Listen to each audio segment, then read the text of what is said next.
Welcome back to our studios here in Lahore. I'm Hamza Amjad. Let's begin with Pakistan's Foreign Minister Shah Mahmood Qureshi. He said India's claim of normalcy in occupied Kashmir has been exposed at international forums. In an interview, Qureshi said New Delhi is trying to mislead the world, but the voice raid for Kashmiris by Pakistan has exposed its lies. He said the Indian clampdown has created shortages of food and medicine in occupied Kashmir. Qureshi said the world has taken note of India's denial of the Kashmiris' right to freely practice their religion.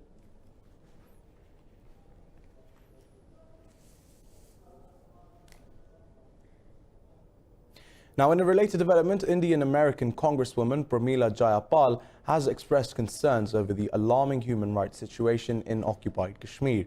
Along with Congresswoman James P. McGovern, she urged the U.S. Secretary of State Mike Pompeo to press India to end the curfew in the valley. In a letter, Pramila Jayapal and James P. McGovern sought an immediate end of the communications blackout and the release of the detained. The politician said Indian forces have arrested thousands in Kashmir, some as young as 11 years old. The lawmakers sought international media and independent human rights observers access to the occupied territory to probe these reports of abuse.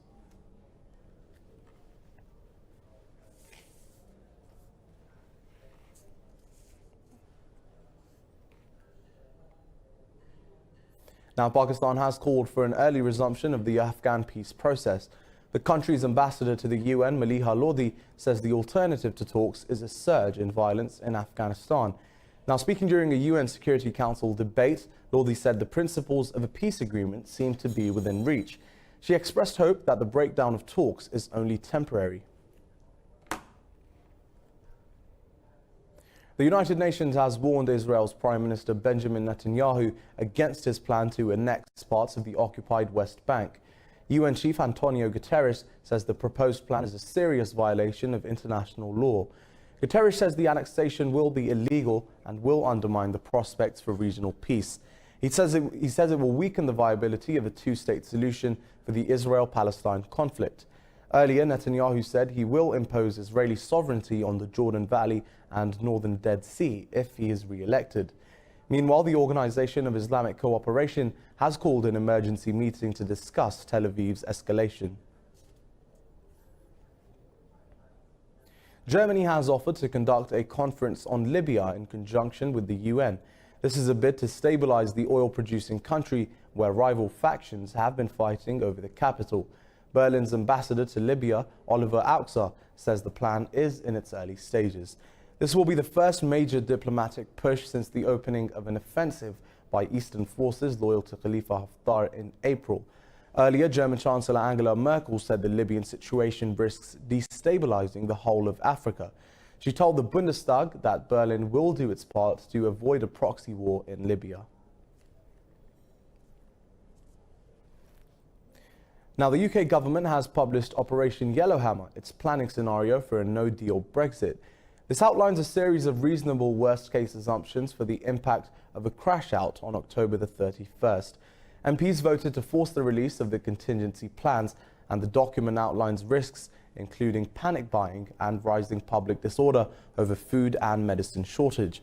Now, the report says British citizens could also be subjected to increased immigration checks at EU border posts.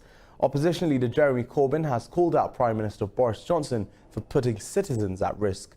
Meanwhile, Brexit Party leader Nigel Farage dismissed the mayhem.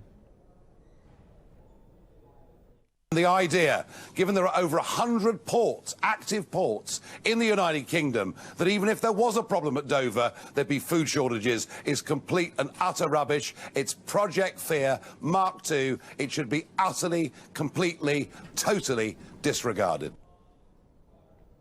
The United States Supreme Court has approved the Trump administration's plans to limit the ability of migrants to claim asylum. Now, under the rule, people arriving through a third country must claim asylum there first before reaching the U.S. border.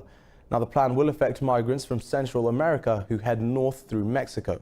Curbing migration levels has been a key goal of President Donald Trump and forms a major part of his bid for re-election in 2020. Trump has called the Supreme Court ruling a big win for his border on asylum plan. Borders mean crime, and open borders mean people drowning in the rivers, and it's a very dangerous thing. The American Civil Liberties Union has challenged the administration's policy in a federal court, saying it violates U.S. immigration law. Now, in a related development, U.S. lawmakers have condemned the government's new policy of deporting sick immigrants receiving medical care. 130 Democratic senators and Congress members have sent protest letters to the government calling the move cruel and inhumane. In August, the U.S. Immigration Service gave people in this category 1 month's notice to leave the country. We should be compassionate and do the right thing. We should help those in need. The question, though, is that we are a nation of laws. We're a nation of sovereignty, and we are willing. And, what question I think is important to ask is, are we willing to send a clear message of what those laws are and then figure out how to navigate within a system of rule of laws?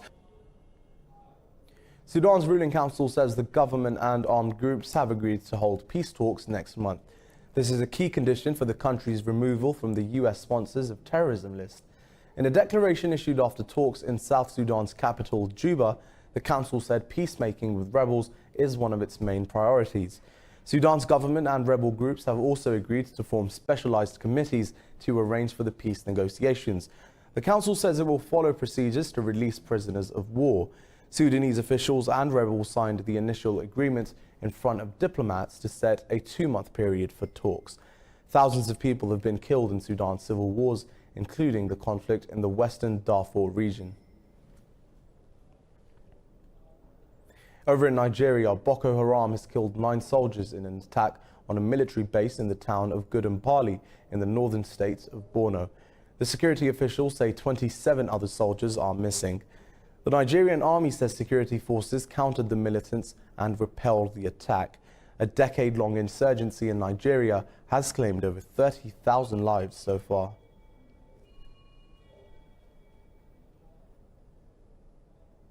Meanwhile, 200 Nigerian migrants have arrived in Lagos after fleeing xenophobic violence in South Africa. Last week, deadly riots in Pretoria and Johannesburg killed 10 people, including 2 foreigners. The Nigerian government says 600 more citizens are expected to return this week. Nigerian President Muhammadu Buhari says he will visit Cape Town next month to find a solution. Nigeria's Minister for the Diaspora, Abike Dabiri, says the situation is shameful and South Africa's government must stop the violence. 2,500 people are still missing a week after Hurricane Dorian struck the Bahamas. The Category 5 storm killed 50 people. Addressing the nation, Bahamian Prime Minister Hubert Minnis called the hurricane a national tragedy. Minnis said the death toll is expected to rise further. Many are in despair, wondering if their loved ones are still alive. The official death count in the Bahamas as of the 9th of September is 42 in Abaco and 8 in Grand Bahama, for a total of 50 people. There are many who are still missing. The number of deaths is expected to significantly increase. Colombia says its armed forces are on high alert after Venezuela's military drills on the country's mutual border. Army Chief General Luis Fernando Navarro says troops are monitoring the border area. Navarro says Colombia is on alert for attacks from both Venezuela and organized armed groups. Venezuelan armed forces have carried out drills along the Colombian border. 150,000 troops have been mobilized to carry out security exercises over several weeks. Tensions began to rise after the U.S. suggested it would support Colombian border forces earlier this year.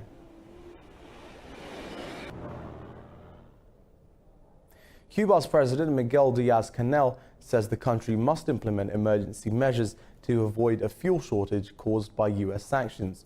In a televised address, President Canel promised the country will not experience a repeat of the severe economic hardships of the 1990s. He said the key problem is a shortage of diesel to fuel the country's bus fleet and most of the island's power plants. Earlier, U.S. President Donald Trump tightened the decades-old economic embargo on Cuba because of its alliance with the Venezuelan government.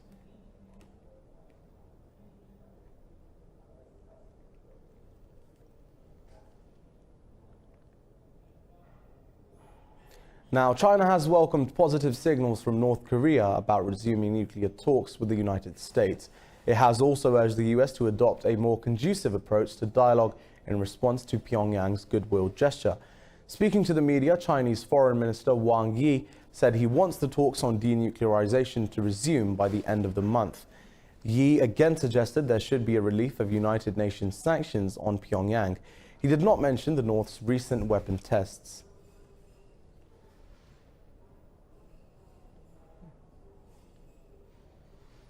Now, concerns continue mounting for businesses as the trade war between the US and China goes on with no end in sight. US ginseng producers who are attending the second China International Import Expo are hoping to find new opportunities. This report has more. The trade dispute between the US and China has undermined ginseng exports. The rich soil of Marathon County in the American state of Wisconsin is perfect for growing a range of crops, including the herb. Ginseng can take 5 years to cultivate and harvest, making it hard for farmers to react to changes in the market. But tough times have not put farmers off from looking for new outlets. About 50% of crop from last year is still on the market, and we have a new crop coming up in about 4 to 6 weeks. So it has been a hard time for ginseng farmers here. For many farmers, like Jiang, taking part in the expo is still an important part of their long-term strategy. Farmers are pushing for an even larger exhibition stand to include goods from other producers in Wisconsin. Our business model has always been to bring the best from Wisconsin or US to China, and that model will stay despite the temporary hiccup. Growers hope this expo can help open new avenues and help the whole of Wisconsin. And with that, let's take a short break, but don't go anywhere, more stories to follow.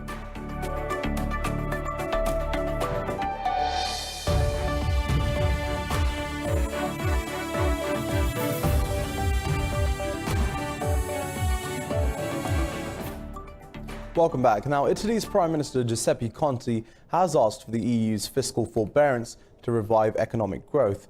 Conte has met with the bloc's top officials to win support for his plan to revive investment into the country. Now, on his first visit to Brussels since retaking office, Conte repeated a lenient interpretation of EU fiscal rules. He met the EU Council President Donald Tusk, Parliament President David Sassoli and Commission President Jean-Claude Juncker. Conte expressed his intention to invest in Italy's green economy, digitalization and its impoverished south. The country came under pressure in June when its budget plan was assessed to be in breach of EU regulations.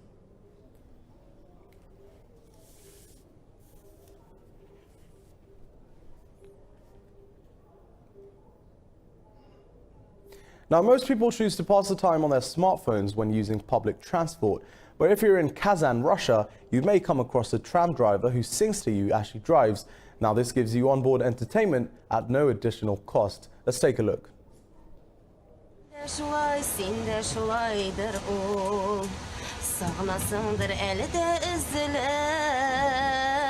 Tram driver Elzida Hafizova says she sings whenever she can, even at work. Her repertoire includes Tatar pop and folk songs, as well as some tunes she wrote herself. My soul wants it. I do not sing at work only. I do it at home and everywhere, even when I speak on a phone. Far from being disturbed by Hafizova's singing, her passengers say she actually brightens up their day. Let her sing. What's the problem? Let her get paid more for this. She sings, she entertains people, but she also has hard work. Hafizova's been driving a tram for 2 years now, but singing since she was 3. She calls her singing habit a gift from God.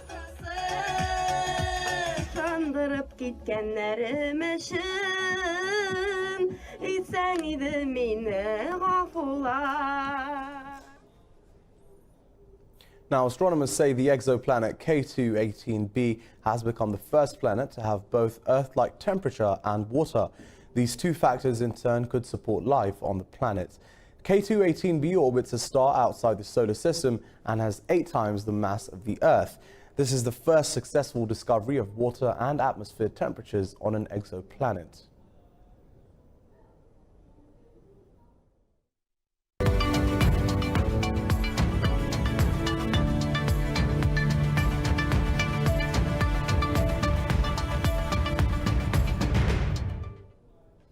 Well, first up in business, Hong Kong Exchanges and Clearing has proposed a $39 billion takeover of the London Stock Exchange.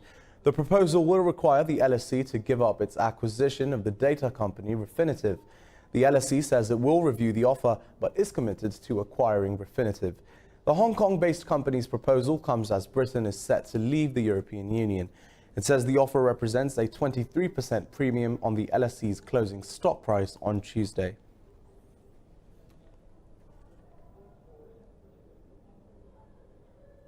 European stock markets are trading marginally higher as investors await the European Central Bank's announcement of the new economic stimulus measures.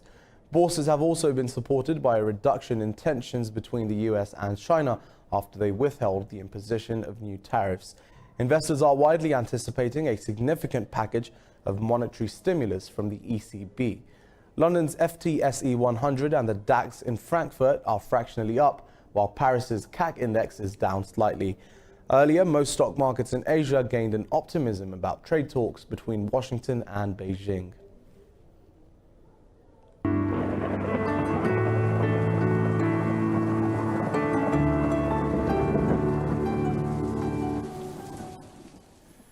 Well, the sun's out here in Lahore is 37 degrees Celsius, but let's take a look at the weather around the world.